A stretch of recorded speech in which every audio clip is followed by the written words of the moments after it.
Paul, you've had a very busy summer. I know you've released your book, which is fantastic. You've done all sorts of work, but today you've been down in Eversley Cricket Club with the Andrew Flintoff Cricket Academy. Just tell us what you've been up to. Yeah, I've been down there, just going around all the different groups, chatting to the kids about their game and little 1% or 2%ers here that can help change their games. We then went indoors and the kids all bowled a ball to me, tried to get me out, which was good fun, batting with a size 4 cricket bat with no pads on. Which was great, and then we had a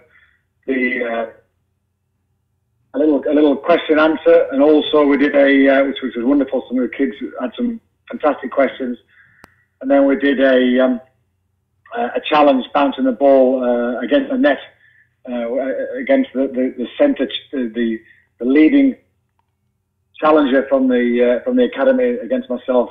So we had a good fun morning. And why do you think initiatives such as this are really important for the game? Well, first of all, it's, kids having a good time, enjoying the game, outdoors, fresh air. They're meeting new friends and having new teams and making effort for each other. And the kids, they're learning new skills, and it's great for their self-confidence.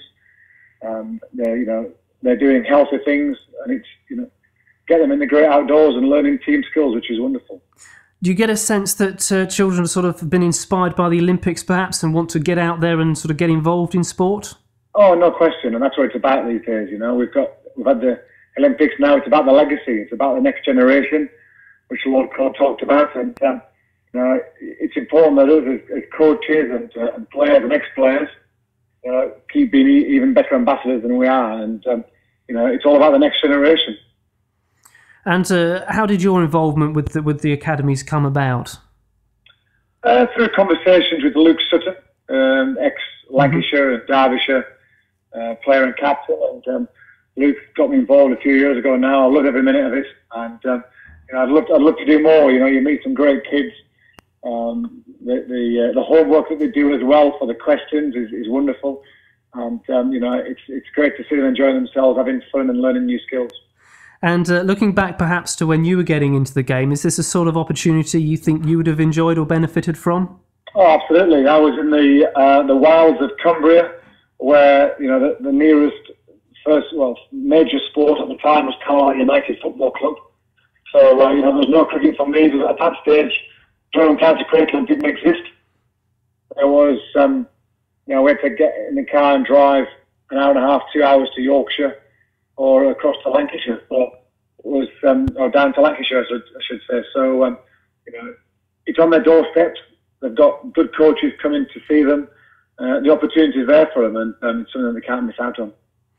Now, if I could just move on to England for a moment, Paul. This South Africa series has been a serious test for them, hasn't it? What are your sort of feelings going to the final test at Lord's? Well, certainly, South Africa have the momentum.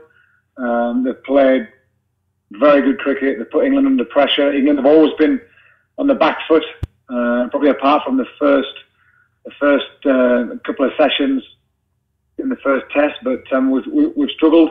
South Africa have done the basics better than England, and England have just been off the boil. So it's time this last test to try and put things right and get a draw out series. Now, I've got to ask your view on Kevin Pietersen. What do you think about this whole sort of controversy that's flared up? And it's sad, really, that we're sort of talking more about a player that isn't in the team than the actual team, perhaps. Yeah, absolutely. But KP's box office, I think it's escalated all out of control. I think first and foremost, he wanted a bit of a rest after being, the busiest England player over the years, and that's fair enough. But it's about how you go about your business is what counts. Kevin mentioned on his YouTube clip that he perhaps hadn't gone about his business the right way off the pitch, and his comments. He's learned from that, and he's trying to go forward.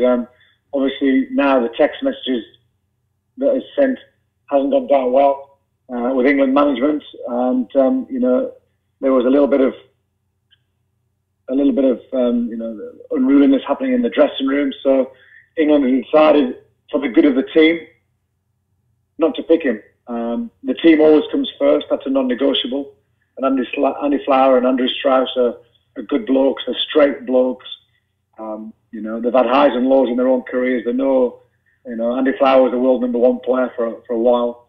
So, you know, they're doing the right thing for England, and you have to respect that.